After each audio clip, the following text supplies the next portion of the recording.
সবাই কেমন আছো? ভালো আছো? আজকে আমি সবার জন্য নিয়ে এসেছি আর একটাও খুব মজার কবিতা। তার আগে বলো, ছুটির দিনে মাঠে গিয়ে খেলা করতে কারা ভালোবাসো?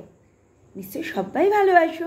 হ্যাঁ, আমি জানি বড়রাও ভালোবাসে, আর ছোটরা তো ভালোবাসেই। এই নিয়ে কবি কার্তিক ঘোষ একটি মজার কবিতা লিখেছেন, মাঠ মানে ছুট। মাঠ মানে কি মজাই শুধু? মাঠ মানে কি ছুটি? মাঠ মানে কি অথই খুশির অগাধ লুটোপুটি? মাঠ মানে কি হল্লা শুধুই? মাঠ মানে কি হাসি? মাঠ মানে কি ঘুম তাড়ানো মন হারানো বাসি? মাঠ মানে কি নিকেল করা বিকেল আসা দিন? মাঠ মানে কি নাচনা পায়ের বাজনা তাধিন ধিন? মাঠ মানে তো সবুজ প্রাণের শাশ্বত এক দ্বীপ।